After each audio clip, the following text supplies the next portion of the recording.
أعوذ بالله من الشيطان الرجيم بسم الله الرحمن الرحیم بحمدہ تعالی۔ آج ہمارے دورہ تفسیر القرآن کا سبق نمبر 79 ہے، چھٹا پارہ ہے، آیت نمبر 27 سے سبق کا آغاز ہو رہا ہے۔ اللہ ارشاد فرماتا ہے وَاتْلُ عَلَيْهِمْ،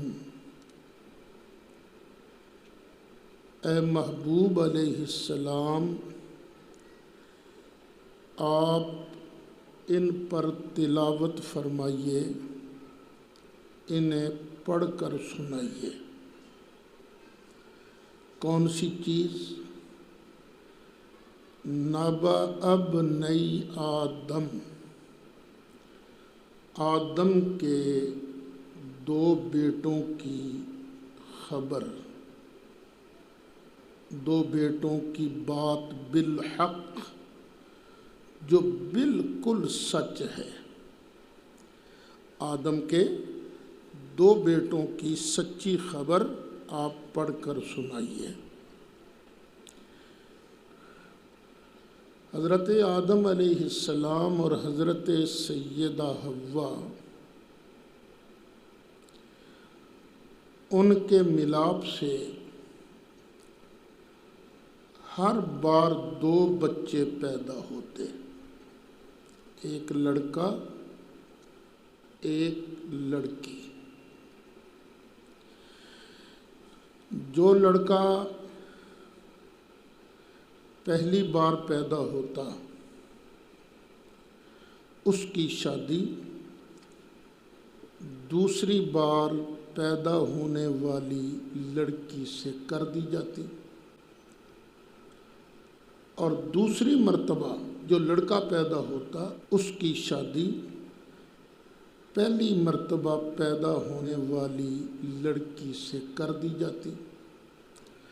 تو یوں سلسلہ چلتا رہا۔ ایک مرتبہ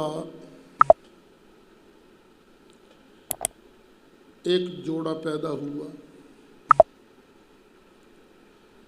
لڑکے کا نام رکھا گیا قابیل، اور اس کے ساتھ جو پیدا ہونے والی بہن تھی وہ تھی بڑی خوبصورت۔ ایک بار پیدا ہوا لڑکا جس کا نام رکھا گیا حابیل، ان کے ساتھ پیدا ہونے والی لڑکی اتنی خوبصورت نہیں تھی۔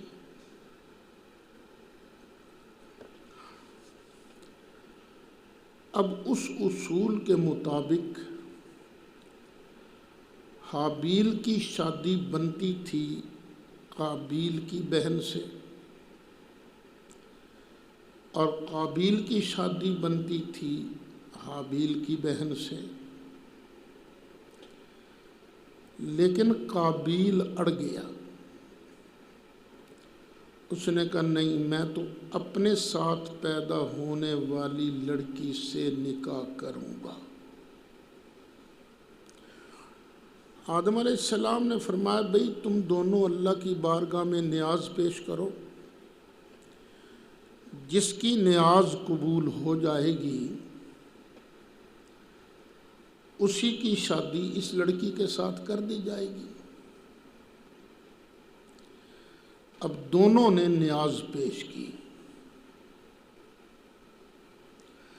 اچھا، اس سلسلے میں کوئی کنفرم بات جو ہوتی ہے نا وہ نہیں ملی۔ مفسرین بیان کرتے ہیں کہ حضرت حابیل نے اللہ کی بارگاہ میں نیاز پیش کرنے کے لیے بڑا خوبصورت دمبا لیا، اور قابیل چونکہ اس کی فطرت میں شرارت تھی، خبث تھا، بخل تھا، حسد تھا، اس لیے انہیں ردی سی گندم وہ بطور نیاز پیش کی۔ پہلے زمانے میں ایسا ہوتا تھا، جب قربانی پیش کی جاتی، نیاز پیش کی جاتی، تو جس کی نیاز قبول ہو جاتی آسمان سے آگ آ کر اس کو کھا لیتی۔ یہ اعلان ہوتا تھا اللہ کی طرف سے کہ اس کی قربانی قبول ہو گئی ہے۔ حضرت حابیل کی قربانی قبول ہو گئی، قابیل کی قربانی رد ہو گئی، جس کا قابیل کو بھی بڑا غصہ چڑھا، ہیں اس کی قبول ہو گئی، میری قبول نہیں ہو گئی۔ اب اس کو اللہ بیان فرماتا ہے اذ قربا قربانا، جب دونوں نے ایک قربانی، ایک نیاز پیش کی، فتقبل من احدہما، تو ان دونوں میں سے ایک کی قربانی قبول کر لی گئی، وَلَمْ يُتَقَبَّلْ مِنَ الْآخَرِ، اور دوسرے کی قربانی قبول نہیں کی گئی۔ قَالَ لَأَقْتُلَنَّكَ، جس کی قربانی قبول نہیں ہوئی تھی نا، اس نے کہا بچ کے رہیں، میں تجھے ضرور بالضرور قتل کروں گا، قسم والی بات ہے، قسماً میں کہتا ہوں میں تجھے چھوڑوں گا نہیں، تجھے قتل کروں گا۔ قال، حابیل نے کہا انما یتقبل اللہ من المتقین، بے شک اللہ تعالیٰ یہ نیاز، یہ قربانی قبول فرماتا ہے ان لوگوں سے جن کے دلوں میں تقوی کی دولت ہوتی ہے، جو اللہ سے ڈرتے ہیں۔ تو بھی اللہ سے ڈر، حسد چھوڑ، بغض چھوڑ۔ دیکھ، لَئِن بَسَطتَ إِلَيَّ يَدَكَ، اگر تو بڑھائے گا اپنا ہاتھ میری طرف، لِتَقْتُلَنِی، تاکہ تو مجھے قتل کر دے، مَا أَنَا بِبَاسِطٍ يَدِیَ إِلَيْکَ لِأَقْتُلَکَ، میں نہیں اپنا ہاتھ بڑھانے والا تیرے قتل کے لیے، میں پھر بھی تجھے قتل نہیں کروں گا۔ کیوں؟ انی اخاف اللہ رب العالمین، میں اللہ سے ڈرتا ہوں جو ساری کائنات کا رب ہے۔ اب یہ دنیا میں پہلا انسانی قتل ہونے جا رہا ہے، اور قتل کا سبب کیا ہے؟ حسد، بغض، یہی قتل تھا نا، یہی وجہ تھی نا قتل کی۔ تو میرے بچوں، کبھی کسی سے حسد نہ کرنا۔ حسد کیا ہوتا ہے کہ اس کو یہ نعمت ملی ہے چھن جائے، اس کو نہ ملے، اس کی نعمت ضائع ہو جائے۔ اور بغض ہوتا ہے نفرت۔ بغض بندہ اس کے ساتھ کرتا ہے جب سوچتا ہے کہ میں اس کے ساتھ تو پہنچ نہیں پاتا، جہاں تک یہ اوپر چلا گیا ہے میں وہاں تک تو پہنچ نہیں پاتا۔ اب دل میں غصہ آتا ہے، نفرت، اس نفرت کو کہتے ہیں بغض۔ بندہ جب کسی کے کمال کو، کسی کے مرتبہ کو برداشت نہ کر سکے تو یہ حسد اور بغض دو بیماریاں ہیں جو بندے کا بیڑا غرق کر دیتی ہیں۔ شیطان کو کس چیز نے نافرمانی پر اکسایا تھا؟ حسد نے، تکبر نے۔ شیطان کا بیڑا غرق بھی تو اسی کی وجہ سے ہوا تھا نا۔ نبی کریم علیہ الصلاۃ والسلام ارشاد فرماتے ہیں، بکریوں کا ریوڑ ہونا، ڈھیر ساری بکریاں، اور 2 بھوکے بھیڑیے اس ریوڑ میں چھوڑ دیے جائیں تو وہ 2 بھوکے بھیڑیے اتنا نقصان اس ریوڑ کا نہیں کر سکتے جتنا نقصان بندے کے دین اور ایمان کا لالچ کر دیتی ہے۔ حسد، بغض، لالچ، کوڑ، یہ چیزیں بندے کے دین اور ایمان کو تباہ کرتی ہیں۔ آگے فرمایا، انی ارید ان تبوء باسمی، میں تو یہ چاہتا ہوں کہ تو میرے گناہ بھی اپنے ساتھ لے جائے، واسمک، اور جو تیرا گناہ ہے وہ بھی تیرے ساتھ جائے، میرا گناہ بھی تو لے جائے اور تیرا گناہ بھی تیرے ساتھ ہی جائے، فتکون من اصحاب النار، تاکہ تو بن جائے دوزخیوں میں سے، وذالک جزاء الظالمین، اور یہ جزا ہے ظالموں کی، ظالموں کی یہی سزا ہے۔ اچھا، میرا گناہ تو ساتھ لے جائے، یہ کیسے؟ حدیث شریف وہ ذرا ذہن میں رکھیے، نبی کریم علیہ السلام نے فرمایا ہے، قیامت کا دن آئے گا، جس کا حق مرا ہوگا وہ اللہ کی بارگاہ میں عرض کرے گا، یا اللہ میرا حق اس بندے سے دلوا، اس نے میرا حق مارا تھا، جان بھی تو بندے کا حق ہے نا کہ سلامت رہے، اس نے میری جان لی تھی، اللہ فرمائے گا دلواتے ہیں تیرا حق بھی تمہیں، پیسے مارے تھے دلواتے ہیں تیرے پیسے، دیو پیسے، یا اللہ کہاں سے دوں، میرے پاس تو ہے ہی نہیں، فرمایا لے لیتے ہیں۔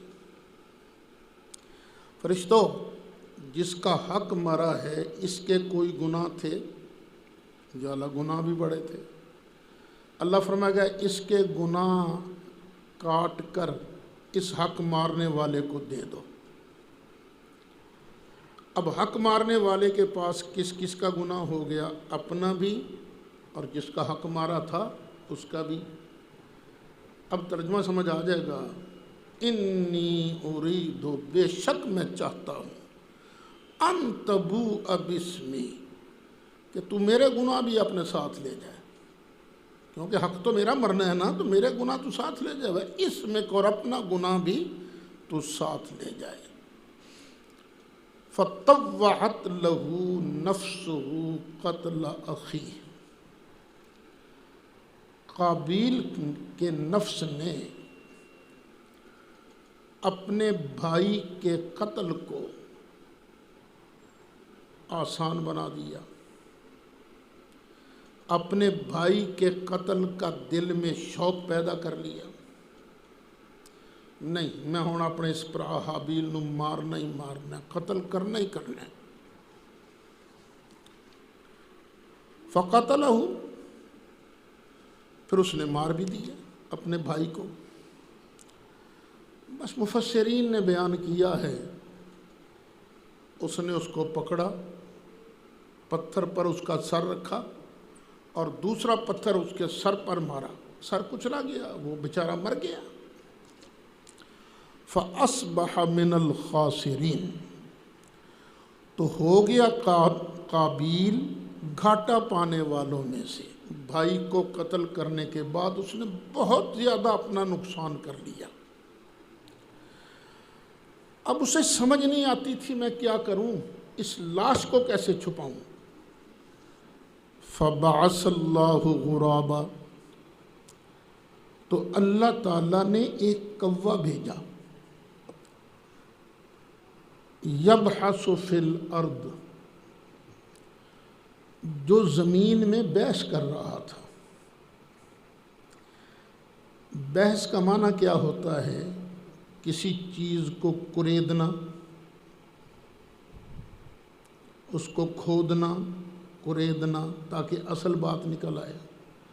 وہ بھی ٹھونگے مار مار کے نا کوا وہ زمین میں وہ جگہ بنا رہا تھا تاکہ اپنا ایک دوسرا کوا اس کی لاش کو دفن کرے.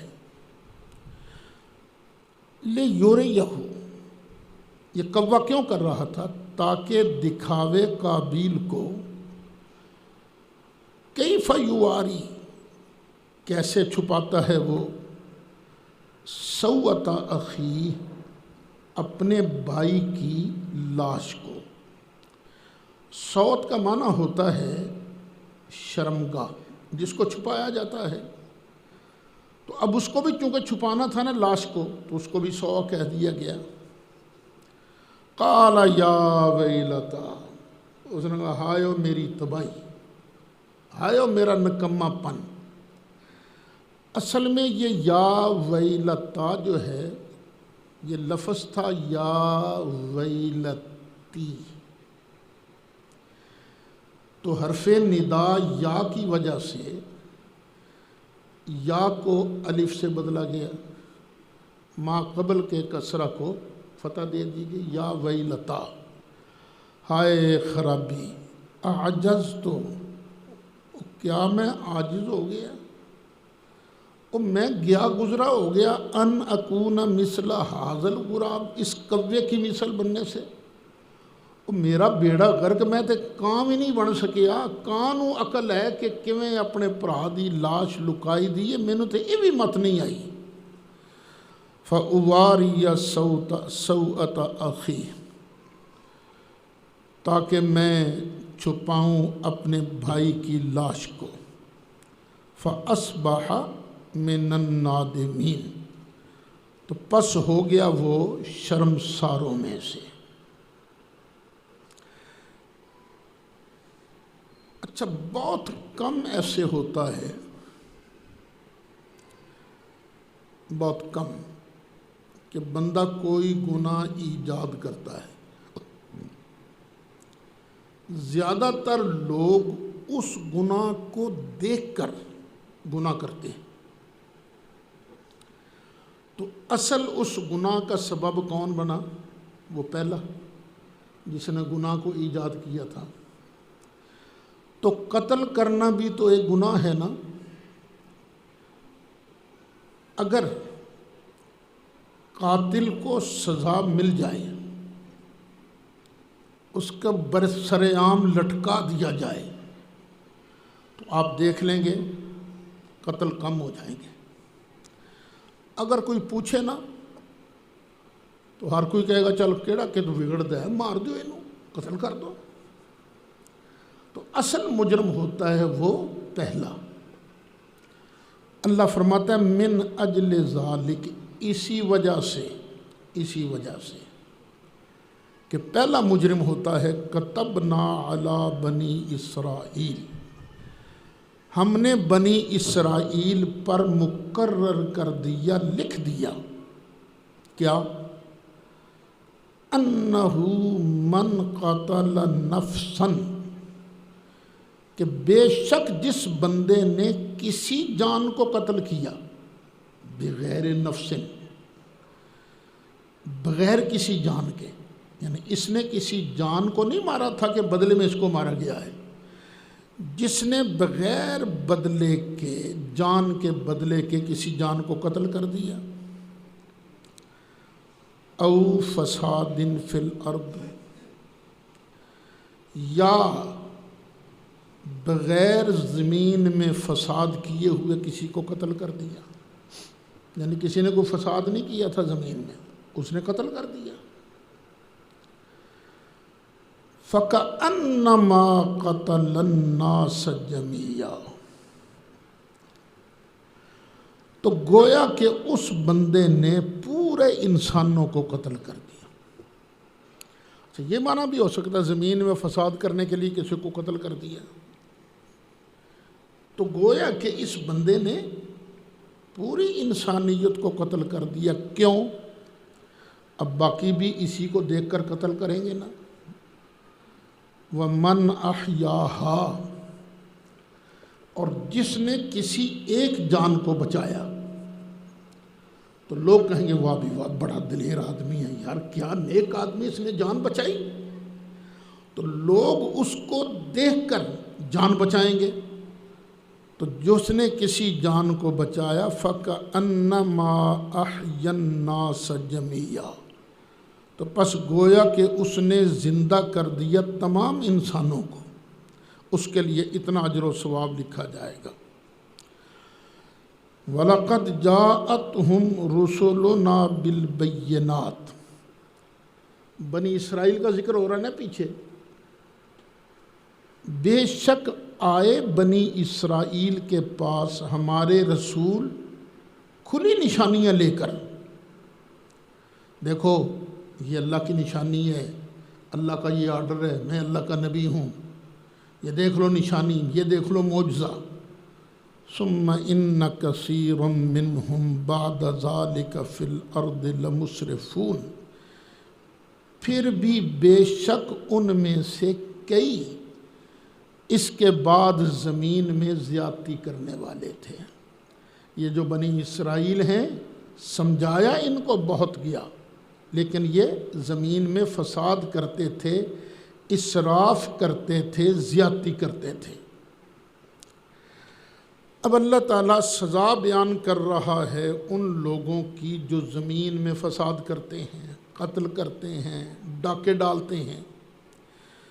فرمایا انما جزاء الذین یحاربون اللہ ورسولہ، بے شک سزا ان لوگوں کی جو محاربہ کرتے ہیں اللہ سے اور اللہ کے رسول سے، لڑتے ہیں اللہ سے اور اللہ کے رسول سے۔ کیا مطلب؟ وَيَسْعَوْنَ فِي الْأَرْضِ فَسَادًا، اس واو کو تفسیریہ بنایا جا سکتا ہے، یعنی وہ زمین میں فساد کرتے پھرتے ہیں، فساد پیدا کرتے پھرتے ہیں۔ تو ان کی سزا کیا ہے؟ اَن يُقَتَّلُوا، کہ ان کو چن چن کر قتل کیا جائے۔ جو زمین میں ڈکیٹیاں کریں، قتل و غارت کریں، گینگ بنا کر بدماشیاں کریں، ان کی سزا کیا ہے؟ چن چن کر قتل کیا جائے۔ او یصلبوا، یا انہیں گن گن کر سولی دے دی جائے، ویسے قتل کر دیا جائے یا سولی دے دیے جائیں۔ او تقطع ایدیہم وارجلہم من خلاف، یا ان کے مخالف ہاتھ پاؤں کاٹ دیے جائیں۔ دونوں کاٹنے ہیں لیکن مخالف، دایاں ہاتھ کاٹا ہے تو پاؤں بایاں کاٹیں گے، اگر بایاں ہاتھ کاٹا ہے تو پاؤں دایاں کاٹیں گے، مخالف ہاتھ پاؤں کاٹ دیے جائیں۔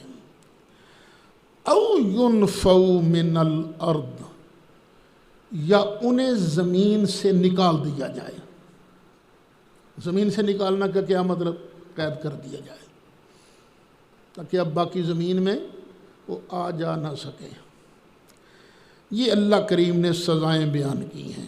چن چن کر قتل کیا جائے، ایک، گن گن کر سولی دی جائے، دو، تیسری مخالف ہاتھ پاؤں قتل کیے جائیں یا انہیں قید کر دیا جائے۔ اب یہ حاکم کی مرضی ہے کہ ان میں سے جون سی سزا دینا چاہے دے۔ اگر کسی نے گینگ بنا کر، پورا جتھا بنا کر ڈکیٹیاں کی ہیں، فساد کیے ہیں، بندے مارے ہیں، تو قتل کر سکتا ہے وہ۔ مارو ان کو، قتل کرو ان کو، ان کو زندہ رہنے کا حق نہیں، یہ زندہ رہیں گے تو دوسروں کو تنگ کریں گے۔ ایک آدھ کو مارا تھا تو اس کو سولی دے دو۔ اور اگر قتل تو نہیں کیا، ڈکیٹیاں کی ہیں، تو ان کے ہاتھ پاؤں کاٹ دو مخالف سمت کے۔ یا فقہا فرماتے ہیں حاکم کی مرضی ہے، ان چاروں سزاؤں میں سے جون سی سزا دینا چاہے وہ دے سکتا ہے۔ ذالک لہم خزی فی الدنیا، یہ ان کے لیے دنیا کے اندر رسوائی ہے، وَلَهُمْ فِي الْآخِرَةِ عَذَابٌ عَظِيمٌ، اور ان کے لیے آخرت میں بہت بڑا عذاب ہے۔ یہ جو ہمارے وطن میں امن نہیں ہو رہا، اس کی وجہ ہی یہ ہے کہ اس آیت پر عمل نہیں ہو رہا۔ اگر اس آیت پر عمل ہو جائے تو جس نے قوم کا خزانہ لوٹا ہے، جس نے بھی لوٹا ہے، اس کو پکڑ کر جیل کے اندر دیا جائے یا اس کو پھانسی دے دی جائے یا ان کو قتل کر دیا جائے۔ یہ جو بتہ لینے والے لوگ ہر محلے کے اندر موجود ہیں، یہ بتہ خور، ہمارے فیصل آباد میں بھی بتہ خور موجود ہیں، اگر ان کو سزا دے دی جائے تو یہ سارے جرم ختم ہو جاتے ہیں۔ مثال سامنے موجود ہے، آپ کو پتہ نہیں یاد ہوگا کہ نہیں۔ ایک بچہ تھا جس کا نام تھا پپو، اس کے ساتھ ایک بدماش نے زیادتی بھی کی، بعد میں قتل بھی کیا۔ زمانہ تھا جنرل ضیاء الحق کا، اسی دھوبی گھاٹ کے اندر فیصل آباد میں اس کو سر عام پھانسی دی گئی تھی۔ بعد کے 3 مہینے کا ریکارڈ گواہ ہے، کوئی اس طرح کا واقعہ پیش ہی نہیں آیا تھا، اتنے لوگ ڈر گئے تھے۔ لیکن پتہ نہیں پھر کیا ہوا، کیوں یہ سر عام سزائیں روک دی گئیں۔ اگر آج بھی سر عام سزائیں شروع ہو جائیں، اول تو مجھے موقع ملے گا ہی نہیں، اور موقع مل بھی جائے تو کہاں ایسے لوگ ملیں گے جو right man for right job, اس طرح کے آدمی میں کہاں سے چنوں گا، وہ نہیں ملیں گے۔ اور اگر مل جائیں تو پہلا کام یہی ہوگا۔ عوام کے لیے 2 چیزیں ضروری ہوتی ہیں، ایک ان کو امن کی زندگی اور دوسری سکھ کی روٹی۔ نہ ان کو جان کا ڈر ہو، نہ مال کا ڈر ہو، اور آرام سے ان کو روٹی بھی ملتی رہے۔ یہ 2 بنیادی چیزیں ہیں، ان 2 بنیادی چیزوں کا حل میرے قرآن نے بتا دیا ہے۔ لیکن اللہ پھر آگے فرماتا ہے إِلَّا الَّذِينَ تَابُوا مِن قَبْلِ أَن تَقْدِرُوا عَلَيْهِمْ، ہاں اگر کوئی بندہ توبہ کر لے، توبہ بھی کب کرے؟ تمہارے ان پر قابو پانے سے پہلے۔ پولیس نے پکڑا نہیں، خود ہی عدالت میں حاضر ہو گیا، جی میں توبہ کرتا ہوں، میری توبہ قبول کی جائے، تو پھر انہیں یہ سزائیں سوچ کے دی جائیں گی۔ آخرت کا گناہ اللہ معاف کر دے گا، لیکن یہاں اگر کسی کا پیسہ چوری کیا، وہ پیسہ دینا پڑے گا، اس کی معافی نہیں ہوگی۔ اگر کسی جان کو مارا ہے، قتل کیا ہے، تو اس کے جواب میں قصاص لیا جائے گا، لیکن وہ آخرت کا عذاب جو ہے وہ اس سے معاف کر دیا جائے گا۔ فَاعْلَمُوا أَنَّ اللَّهَ غَفُورٌ رَحِيمٌ، تو جان لو بے شک اللہ تعالیٰ بخشنے والا مہربان ہے۔ اب اگلا رکوع شروع ہو رہا ہے۔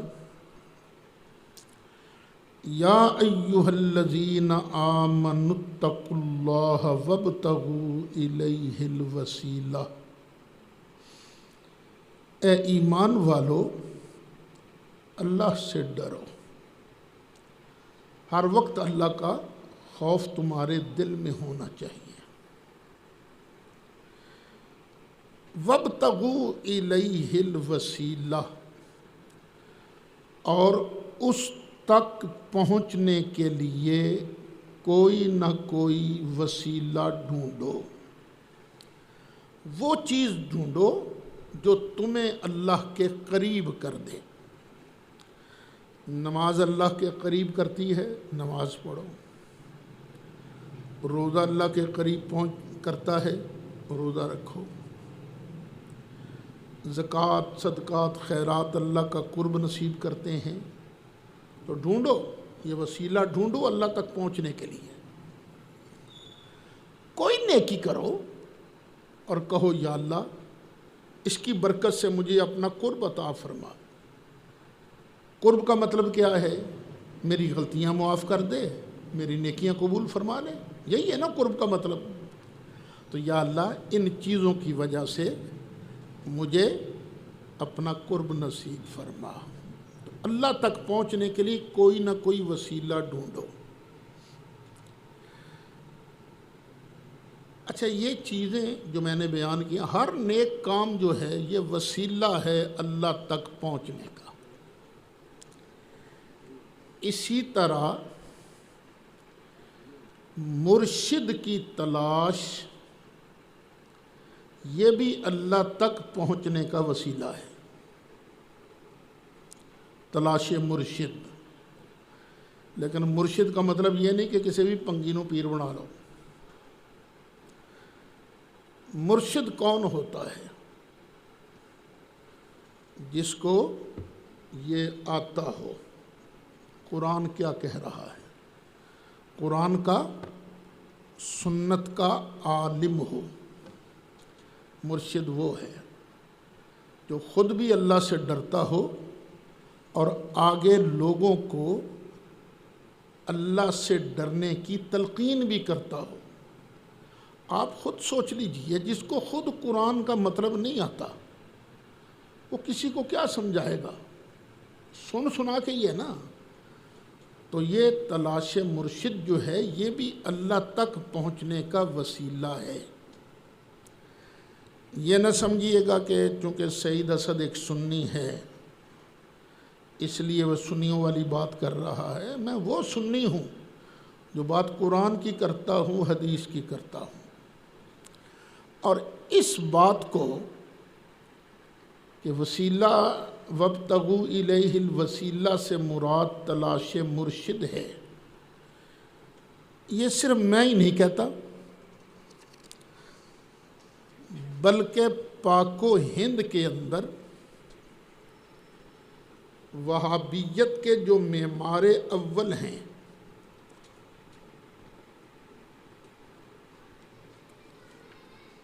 شاہ اسماعیل دہلوی، یہ ان کی کتاب ہے جس کا نام ہے صراط مستقیم۔ اس کا صفحہ 101 ہے، اس کا ہے چوتھا افادہ۔ لکھتے ہیں کہ بے شک مرشد اللہ تعالیٰ کے رستے کا وسیلہ ہے۔ یہ پیور وابی ہیں، یہ شاہ اسماعیل دہلوی، یہ لکھ رہے ہیں کہ بے شک مرشد اللہ تعالیٰ کے رستے کا وسیلہ ہے۔ اللہ عز و جل نے فرمایا ہے یا ایھا الذین آمنوا اتقوا اللہ وابتغوا الیہ الوسیلہ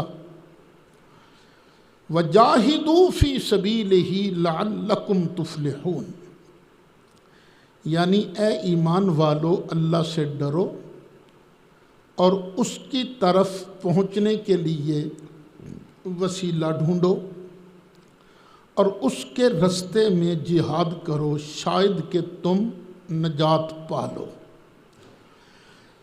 اس آیت کریمہ میں اللہ تعالیٰ نے نجات کے واسطے یہ 4 چیزیں ایمان اور تقوی اور وسیلہ کا طلب کرنا اور اس کی راہ میں جہاد کرنا مقرر فرمائی ہیں۔ یعنی نجات کے لیے کتنی چیزیں مقرر ہیں؟ 4۔ وہ کون کون سے ہیں؟ ایمان، تقوی، وسیلے کا طلب کرنا اور اللہ کی راہ میں جہاد کرنا۔ اہل سلوک، اب یہ بات آئی ہماری، مرشد کہتے ہیں راہ دکھانے والے کو، اور سالک کہتے ہیں مرشد کے بتائے ہوئے رستے پر چلنے والے کو۔ کہ ایسے کرو ایسے کرو ایسے کرو. بعض سالک مان لیتے ہیں کرتے رہتے ہیں اور بعض نہیں مانتے، توجہ نہیں کرتے، سستی ہو جاتی ہے. تو جو اس رستے پر قدم رکھ لیتا ہے نا وہ بنتا ہے سالک. تو لکھتے ہیں شاہ اسماعیل صاحب اہل سلوک اس کو سلوک کی طرف اشارہ سمجھتے ہیں اور وسیلہ مرشد کو جانتے ہیں. پس حقیقی نجات کے لیے مجاہدہ سے پہلے مرشد کا ڈھونڈنا ضروری ہے. یعنی محنت کرنے سے پہلے، چلے کاٹنے سے پہلے بھئی مرشد ڈھونڈو پہلے، مرشد کون سا ہے. اور سنت اللہ بھی اسی طرز پر جاری ہے. اسی واسطہ سے راہبر کے سوا راستہ پا لینا نہایت نادر اور کمیاب ہیں. اگر کوئی رستہ دکھانے والا نہ ہو تو کیا منزل پر پہنچ جاتا بندہ؟ نہیں. ہم بھول جاتے ہیں، سفر میں ہوتے ہیں تو بھول جاتے ہیں، پھر پوچھتے ہیں بھی کہ یہ ادھر جانا ہے تو رستہ کو بتاتا ہے تو ہم پہنچ جاتے ہیں، وگرنہ بڑی مشکل سے بندہ پہنچتا ہے. پس مرشد اس شخص کو بنانا چاہیے جو کسی طرح شریعت کے مخالف نہ ہو اور مطابعت قرآن و حدیث کے سیدھے راستے پر ثابت قدم رہے. ایسے شخص کو اپنا ہادی اور مرشد مقرر کرے. اب اللہ کیا فرماتا ہے؟ اے ایمان والو، اللہ سے ڈرو اور اللہ سے ڈرنے کے بعد اس کی طرف وسیلہ ڈھونڈو، مرشد ڈھونڈو. اب صحابہ کرام نے بھی تو مرشد ڈھونڈا تھا نا. مرشد کے بغیر کیا ان کو منزل مل گئی تھی؟ آیتیں تو پڑھی جاتی تھیں لیکن ساتھ مرشد ضروری تھا. مرشد، اور وہ ہیں سب سے بڑے مرشد. سرکار جیسا مرشد کوئی نہیں آیا. ان کا وسیلہ باقاعدہ پیش کیا جاتا تھا. مرشد بھی پکڑو اور ان کا وسیلہ بھی پیش کرو. نبی کریم علیہ السلام ابھی پیدا نہیں ہوئے، دنیا میں تشریف نہیں لائے. یہودیوں کی لڑائی رہتی تھی کافروں کے ساتھ، ہر مرتبہ مار کھا جاتے تھے. ایک مرتبہ یہودی اپنی مولویوں کے پاس گیا، کہنے لگے جناب کٹ کھانے ہر روز ہر واری، کوئی رستہ ہے کہ ہم ہار سے بچ جائیں اور ہم جیت جائیں؟ انہوں نے کہا بالکل رستہ ہے. کہا جی کون سا رستہ ہے؟ تو ان کے مولویوں نے کہا کہ تم لوگ جنگ سے پہلے دعا مانگا کرو. اور دعا کیا مانگو؟ یا اللہ ہمیں تیرے آخر الزمان نبی کا واسطہ، یا اللہ ان کی وجہ سے ہمیں فتح و نصرت عطا فرما. اور یہ بات تفسیر طبری کے اندر موجود ہے، ابن جریر طبری، اور اس کی سند بھی بالکل صحیح ہے. تو نبی کریم علیہ السلام کے وسیلہ سے سرکار کے آنے سے پہلے ہی اللہ فتح عطا فرما دیتا تھا. نبی کریم علیہ السلام کی عمر مبارک چھوٹی تھی. ابھی مکہ شریف میں قحط پڑ گیا. جب قحط پڑ گیا تو مکے والے جمع ہو گئے حرم کے اندر. یار کیا کریں، می نہیں پڑتا. ایک بولا، کہنے لگا حبل صاحب جو ہیں یہ بڑے کرنی والے ہیں، ان کے نام کا چڑھاوا چڑھاؤ. حبل بت تھا ان کا. کسی نے کہا نہیں، لات بڑی اچھی دیوی ہے، اس کے نام کا چڑھاوا چڑھاؤ. کسی نے کوئی مشورہ دیا، کسی نے کوئی مشورہ دیا. آخر ایک آدمی بولا کیا نکمی باتیں کر رہے ہو، تمہارے پاس تو عبد المطلب کا فرزند موجود ہے، اس کے پاس کیوں نہیں جاتے؟ تو لوگوں نے کہا حل عنیت ابا طالب، کیا تیرا مطلب ابو طالب ہے؟ ان کے پاس جائیں؟ انہوں نے کہا بالکل ان کے پاس جاؤ۔ تو مکے والے جناب ابی طالب کے گھر پر آئے، دستک دی، جناب ابی طالب باہر آئے۔ ہاں جی کیا بات ہے؟ انہوں نے کہا آپ دیکھ نہیں رہے ہو بارش نہیں ہو رہی، آئیے نا آپ ہمارے لیے دعا کیجئے۔ فرمایا 2 گھڑی ٹھہر کے آتا ہوں، تم چلو۔ تھوڑے وقت گزرنے کے بعد جناب ابی طالب اپنے گھر سے برآمد ہوئے، لیکن کس شان میں کہ ایک چھوٹا سا بچہ بھی ساتھ ہے، چھوٹا سا بچہ بھی ساتھ ہے۔ جناب ابی طالب حرم شریف میں آئے، بچے کو یوں کندھوں سے پکڑا، کعبے کی دیوار کے ساتھ پشت لگائی اور کہا پیارے بھتیجے چل اللہ سے دعا تو مانگ۔ اب انہوں نے اللہ کی بارگاہ میں نوری نوری گورے گورے ہاتھ کھڑے کر دیے، بس دعا مانگنی تھی کہ ادھر سے ادھر سے ادھر سے ادھر سے بادل آ گئے۔ جب بادل آ گئے تو خوب بارش ہوئی۔ اس وقت جناب ابی طالب نے پھر ایک نعت لکھی، اس وقت نعت لکھی۔ وہ نعت کیا تھی؟ وَأَبْيَضُ يُسْتَسْقَى الْغَمَامُ بِوَجْهِهِ سِمَالُ الْيَتَامَى عِصْمَةٌ لِلْأَرَامِلِ۔ یہ گورے چٹے رنگ والا محبوب اس کے چہرہ انور کی برکت سے، اس کی ذات کی وجہ سے اللہ تعالیٰ بارش عطا کرتا ہے۔ یہ یتیموں کا سہارا ہے اور بیوہ عورتوں کی پناہ گاہ ہے۔ اور یہ اشعار بخاری شریف کے اندر لکھے موجود ہیں، حدیث نمبر 1008 1009 بخاری شریف کے اندر یہ اشعار موجود ہیں کہ حضرت عبداللہ ابن عمر ان شعروں کو پڑھا کرتے تھے۔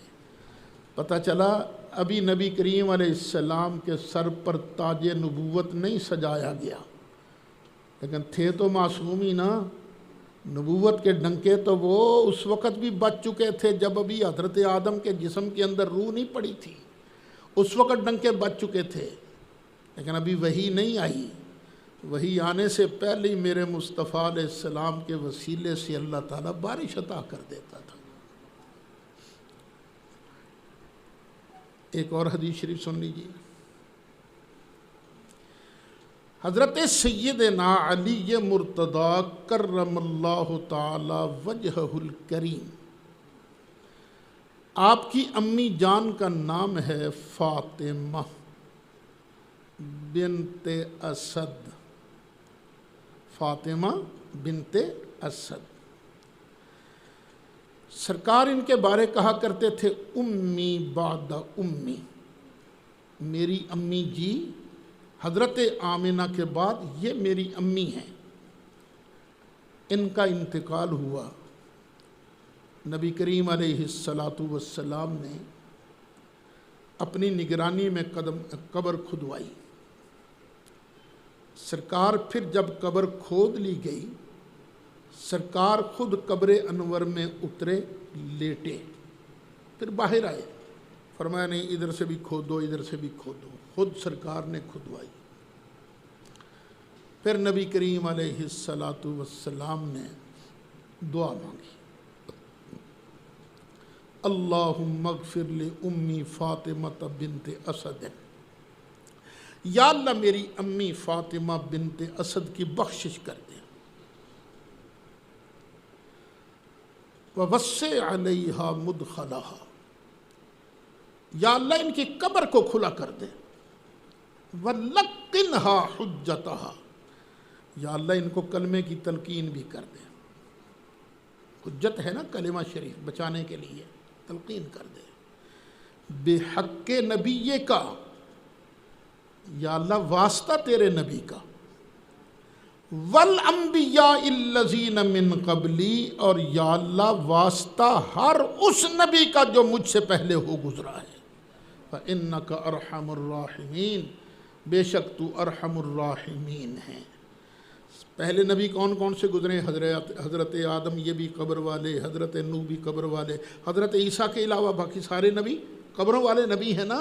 تو جو قبروں والے نبی ہیں، نبی کریم علیہ السلام نے ان کا واسطہ دے کر اللہ کی بارگاہ میں حضرت فاطمہ بنت اسد کی بخشش کی دعا مانگی ہے۔ اور تو وسیلے کے منکروں کو کچھ ملتا نہیں، کہ نہیں حدیث ضعیف ہے۔ کیوں حدیث ضعیف ہے؟ اس کا راوی ہے نا روح بن صلاح، یہ ضعیف ہے۔ ارے اللہ کے بندے، تمہیں حدیث ضعیف نظر آتی ہے، اپنا ایمان ضعیف نظر نہیں آتا؟ امام ابن حبان نے اس کو ثقہ قرار دیا ہے۔ انہوں نے کتاب الثقات لکھی ہے۔ کتاب الثقات میں انہوں نے نام لکھے ہیں کون کون سا راوی ثقہ ہے، مضبوط ہے، پکا ہے، اور کتاب الثقات کے اندر اس کا نام موجود ہے، جلد 8 صفحہ 244۔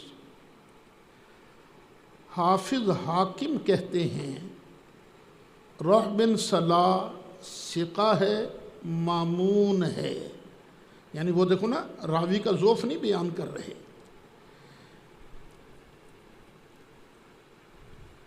حافظ امام یعقوب فسوی کہتے ہیں یہ ثقہ ہے۔ الموضوع اوہام، اس کے اندر لکھا یہ حسن الحدیث راوی ہے، راوی کمزور نہیں، راوی بڑا اچھا ہے۔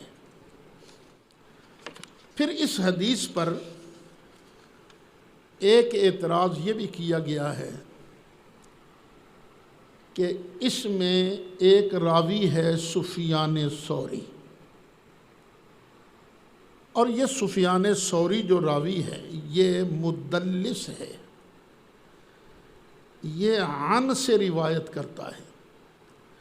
یعنی مدلس وہ راوی ہوتا ہے جو اپنے اوپر والے استاد کا نام چھوڑ جاتا ہے، اس نے حدیث لی کس سے ہے، دادے استاد کا نام لیتا ہے اور درمیان میں ان کہتے ہیں، ان یہ روایت فلاں سے ہے، اپنے اصل استاد کا نام چھوڑ جاتا ہے۔ تو یہ مدلس ہونا یہ ایک عیب ہے، لیکن یہ تدلیس کے کئی درجے ہیں۔ حافظ ابن حجر عسقلانی رحمۃ اللہ علیہ بہت بڑے محدث گزرے ہیں، ماہر جرح و تعدیل گزرے ہیں۔ انہوں نے ایک کتاب لکھی ہے طبقات المدلسین۔ طبقات المدلسین میں 91 نمبر پر 51 نمبر پر انہوں نے سفیان ثوری کا ذکر کیا ہے، اور اسے دوسرے طبقے کا مدلس قرار دیا ہے۔ کئی طبقات ہیں نا، تو یہ دوسرے طبقے کا مدلس ہے، اور ابن حجر کا اصول یہ ہے کہ پہلے طبقے کا مدلس راوی ہو یا دوسرے طبقہ کا مدلس راوی ہو، وہ اگر عن سے روایت کرے تو وہ روایت صحیح ہوتی ہے، ضعیف نہیں ہوتی۔ لہٰذا حافظ ابن حجر عسقلانی کے مطابق یہ حدیث صحیح ہے۔ پھر وہابیوں کے پچھلے دور کے ایک بڑے مشہور محدث گزرے ہیں جنہیں وہ اس زمانے کا امام بخاری کہتے ہیں، ان کا نام ہے ناصر الدین البانی۔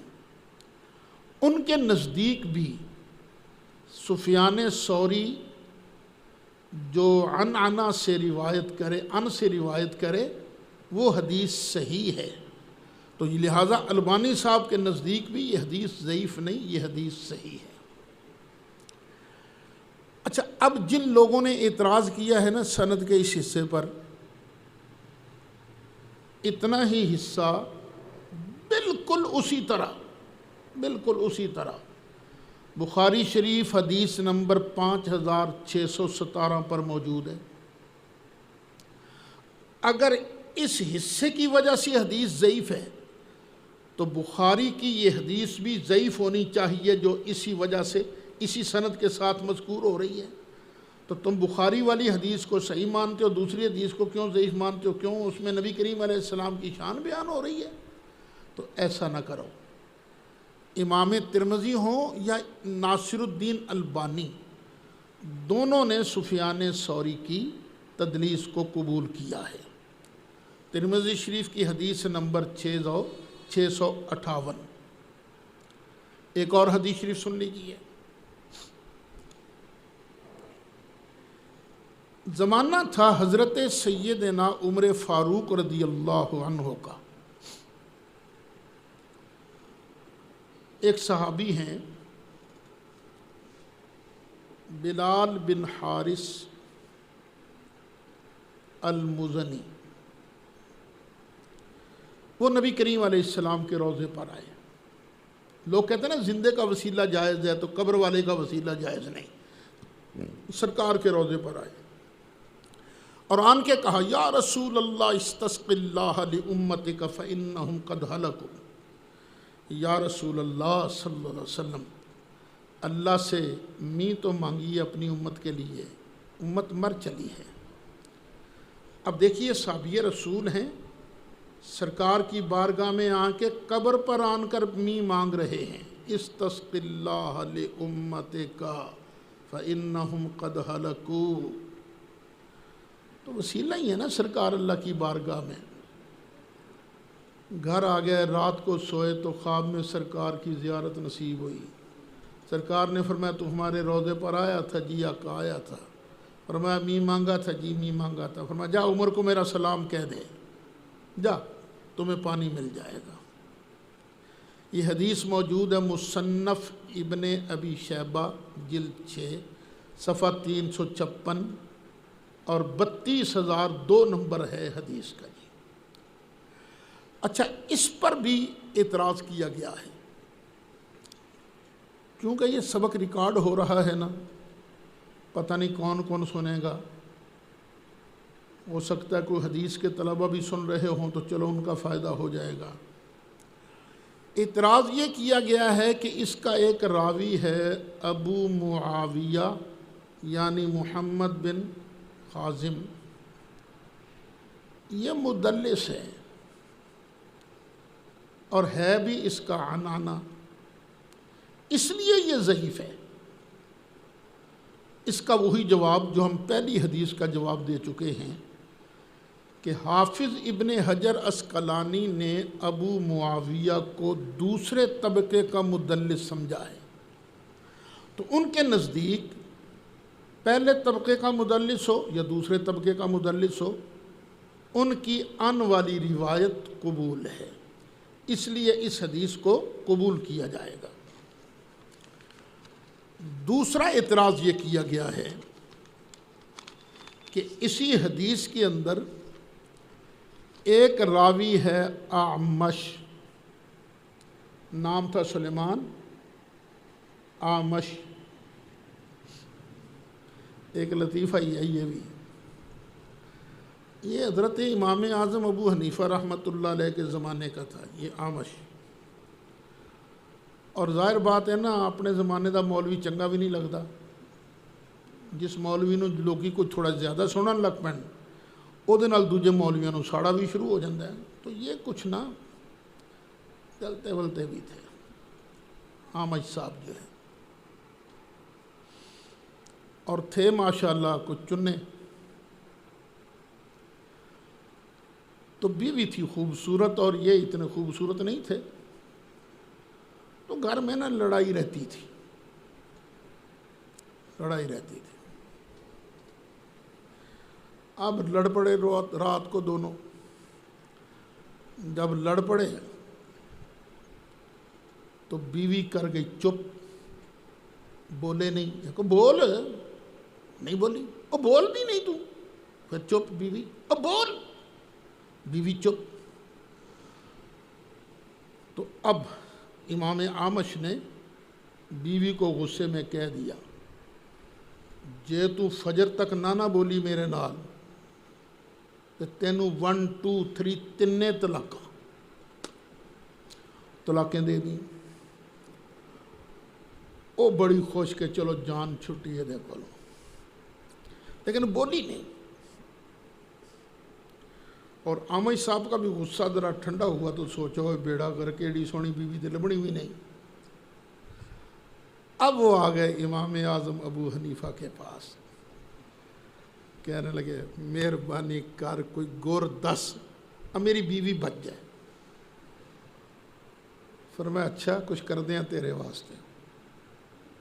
وہ مؤذن جو تھا نا اس کو جگایا اور وقت سے پہلے ہی نہ فجر کی اذان پڑھوا دی، وقت سے پہلے ہی۔ اور بیوی نے جب اذان کی آواز سنی نا، کہ یہ شکر ہے تیرے چنے کو تو جان چھٹی، ورنہ اس کے کیا نہیں جنی دیر تک ابو حنیفہ زندہ ہے نا ساڈے غریباں دی گل بھی بنتی رہے گی، آلے فجر نہیں ہوئی انہوں نے میری جان بچان واسطے اذان کھوائی گی۔ تو اللہ تعالیٰ ذہانت دے۔ تو امام صاحب کو اللہ نے عقل بڑی دی تھی، امام اعظم ابو حنیفہ کو۔ اچھا اعتراض یہ کیا گیا کہ یہ جو سلیمان اعمش ہے نا یہ ہے مدلس، یہ بھی ان سے روایت کرتا ہے۔ تو اس کے دو جواب عرض کرتا ہوں کہ امام ابن حجر عسقلانی کے نزدیک یہ دوسرے طبقے کا مدلس ہے، اور دوسرے طبقے کا جو مدلس ہے اس کی حدیث قبول ہے۔ اچھا اس کا دوسرا جواب یہ کہ حافظ ذہبی کہتے ہیں اعمش اگر روایت کرے نا ابو صالح السمان سے تو اس کا عنعنہ محمولۃ علی الاتصال ہوگا، یعنی اس کا مطلب یہ کہ اس نے ڈائریکٹ اس سے حدیث سنی ہے، درمیان میں اس نے اپنا اس استاد چھوڑا نہیں ہے۔ اب اس کی سند نکال لیجئے مصنف ابن ابی شیبہ سے۔ اس مصنف ابن ابی شیبہ میں اس کی سند میں اعمش صاحب ابو صالح سے ہی روایت کر رہے ہیں، اس لیے میرے بیٹے یہ تدلیس نہیں بنتی، نہ یہ مدلس کا عنعنہ بنتا ہے، اعتراض درست نہیں۔ جواب نمبر 3، ابو معاویہ کا اعمش سے عنعنہ اور اعمش کا ابو صالح سے عنعنہ صحیح بخاری میں موجود ہے۔ اگر بخاری کی اس حدیث کو تم قبول کرتے ہو جس میں دونوں کا عنعنہ موجود ہے تو پھر اس کا جو دادا استاد ابن ابی شیبہ اس کی حدیث کو کیوں نہیں قبول کرتے؟ حوالہ نوٹ کر لو، بخاری شریف کی حدیث نمبر 6408 بھی ہے، 347 بھی ہے، مسلم شریف کے اندر حدیث نمبر 108 ہے، امام ترمذی کی جو ترمذی ہے اس کے اندر حدیث نمبر 1756 ہے۔ امام ترمذی اور البانی دونوں اس کو صحیح کہتے ہیں۔ نسائی کے اندر اس حدیث کا نمبر ہے 273۔ پھر ہم کہتے ہیں کہ اگر ان کا عنعنہ حدیث مالک دار، وہ مالک دار والی حدیث ہے، یہی کہ نبی کریم علیہ السلام کی بارگاہ میں آ کے قبر انور پر اس کا ایک راوی مالک دار ہے، اس پر اعتراض کیا گیا یہ مالک دار پتہ نہیں کون ہے، یہ تو ضعیف مجہول ہے۔ تو جواب یہ ہے اگر مجہول ہوتا تو ابن سعد یہ کیوں کہتے یہ مالک دار حضرت عمر کا مولا تھا، مولا کہتے ہیں آزاد کردہ غلام کو۔ اب کیسے کہہ سکتے ہو کہ یہ مجہول تھا، یہ پتہ ہی کو نہیں، یہ آگا پیچھا کو نہیں پتہ؟ بھئی یہ نبی کریم علیہ السلام کے صحابی کا آزاد کردہ غلام ہے، اور آگے لکھا وَكَانَ مَعْرُوفًا، لوگ اس کو جانتے پہچانتے تھے۔ طبقات کبریٰ ابن سعد کی جلد 5 صفحہ 12۔ ابن خلیل اسی مالک دار کے بارے میں کہتے ہیں تابعی قدیم متفق علیہ، یہ بڑا پرانا تابعی ہے اور اس پر سب کا اتفاق ہے۔ حوالہ ہے کتاب الارشاد جلد 1 صفحہ 313۔ اور خود مصنف ابن ابی شیبہ کے اندر یہ جو مالک دار ہے نا اس کی توثیق موجود ہے، لکھا وَكَانَ خَازِنَ عمر یہ مالک دار حضرت عمر کا خزانچی تھا، ان کا خازن تھا، تو بھئی یہ مجہول تو نہیں، یہ تو معروف ہے۔ اچھا پھر تمہارا کیا خیال ہے؟ حافظ ابن حجر کو معمولی آدمی ہے، وہ کہتا ہے بِإِسْنَادٍ صحیح، یہ حدیث بالکل صحیح سند کے ساتھ بیان کی گئی ہے۔ حافظ ابن کثیر بولتے ہیں ھذا اسنادہ جید قوی، اس کی سند بڑی عمدہ ہے، بڑی قوی ہے۔ مسند الفاروق جلد 1 صفحہ 223۔ اسی موضوع پر 2 حدیثیں اور سن لیجیے۔ حدیث کی ایک بڑی معروف کتاب ہے دارمی شریف، سنن دارمی، اس کے اندر پورا چیپٹر موجود ہے، باب ما اکرم اللہ نبیہ صلی اللہ علیہ وسلم بعد موتہ، کہ نبی کریم علیہ السلام کے وصال مقدس کے بعد اللہ تعالیٰ نے جو آپ پر کرم فرمایا اس کا بیان۔ مدینہ شریف میں پڑ گیا قحط، بارش نہیں ہوتی تھی، تو لوگ تنگ آ کر ام المومنین سیدہ طیبہ طاہرہ حضرت عائشہ صدیقہ کے پاس پہنچے رضی اللہ عنہا۔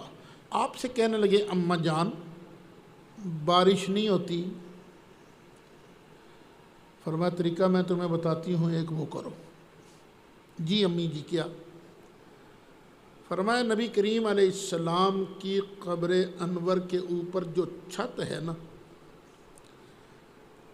چھت پر ایک کھڑکی بنا دو، روشن دان بنا دو۔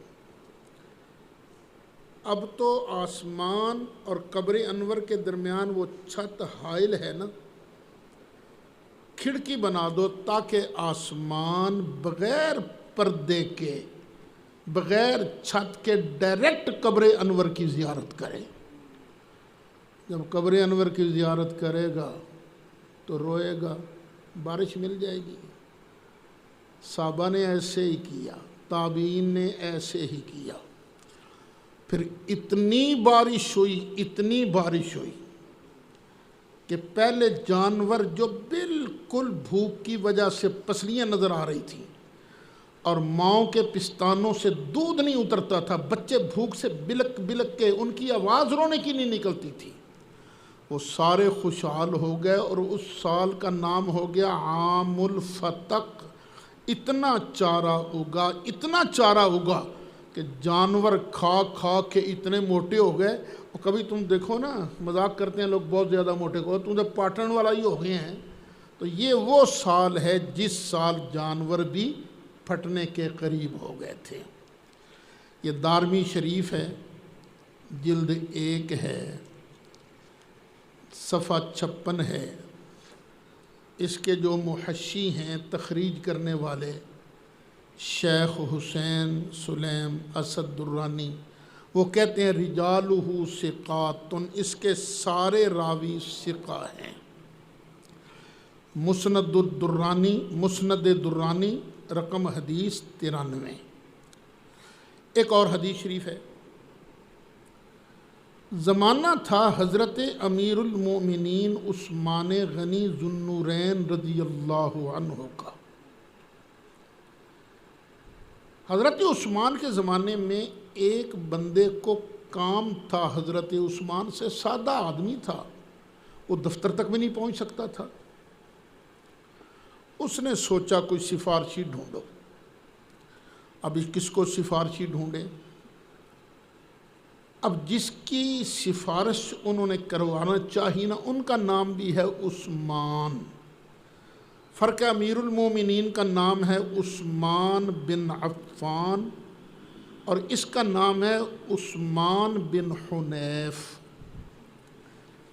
اب وہ آن کے ملا آدمی، جی میرا کام اٹکا ہوا ہے، مہربانی کر کے سفارش کر دیجئے تاکہ میرا کام تو بن جائے۔ انہوں نے کہا اچھا وہ بھی بتائیں، کریں گے، سفارش بھی کریں گے، تو ایک کام کر، وضو کر، 2 رکعت پڑھ، 2 رکعت پڑھ کے نا پھر دعا مانگ. دعا بھی تجھے میں سکھاتا ہوں. دعا یہ مانگ، اللہم انی اسألک و اتوجہ الیک بنبیک محمد نبی الرحمہ.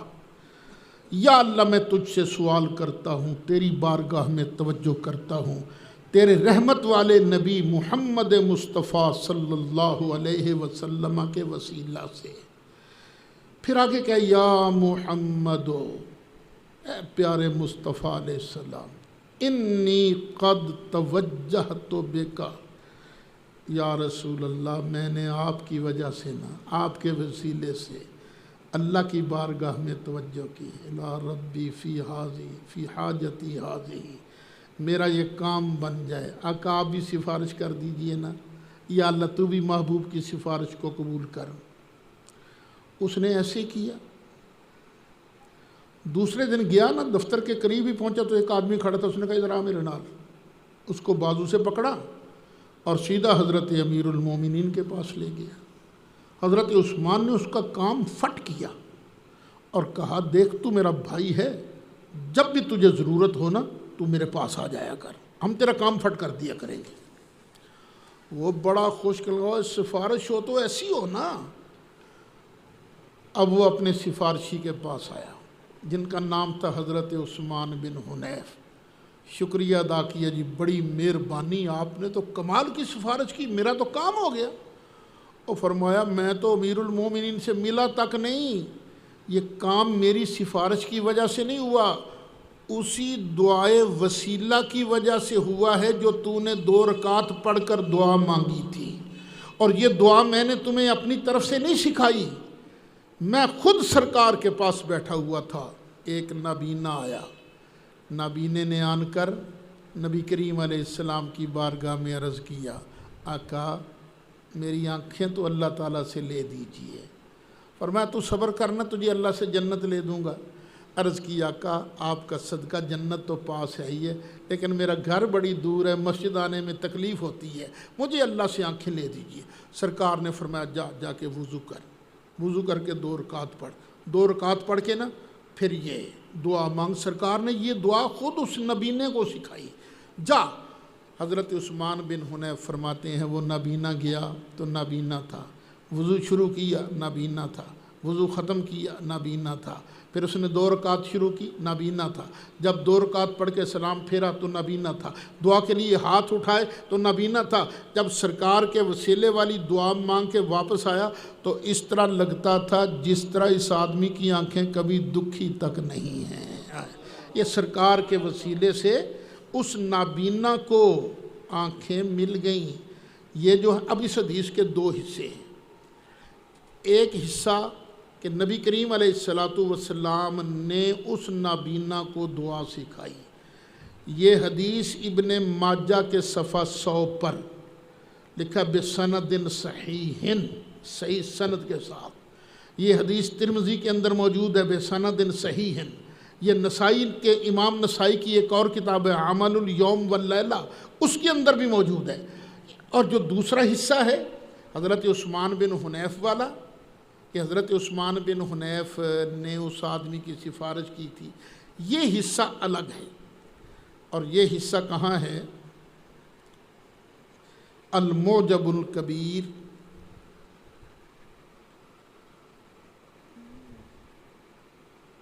حدیث کا نمبر ہے 8311. اچھا اس میں ایک اعتراض کیا گیا ہے، اور جی اس کی سند میں نا ایک راوی ہے عبداللہ بن وہب جو مدلس ہے، وہی لے دے کے تدلیس تدلیس تدلیس، اس کا عنانہ موجود ہے، لہٰذا یہ ضعیف ہے. تو جواب نمبر 1، حافظ ابن حجر اسقلانی کے نزدیک مدلسین کے کئی طبقات ہیں. پہلے طبقے اور دوسرے طبقے کا مدلس اس کی تدلیس قبول ہے، اور یہ عبداللہ بن وہب دوسرے طبقے کا بھی نہیں، یہ تو پہلے طبقے کا مدلس ہے، اس لیے یہ حدیث قابل قبول ہے. حدیث ابن حجر کے اصول کے مطابق صحیح ہے. اچھا دوسرا جواب اس سے بھی زیادہ مزیدار ہے۔ عبداللہ بن وہب نے ایک دوسری جگہ پر سما کی تصریح کی ہے۔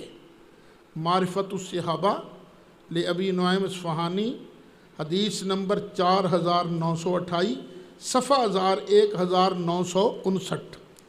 تو انہوں نے سما کی تصریح کی کہ میں نے خود سنا ہے اس حدیث کو۔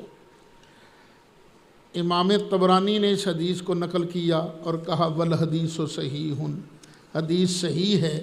معجم صغیر صفحہ 183 184۔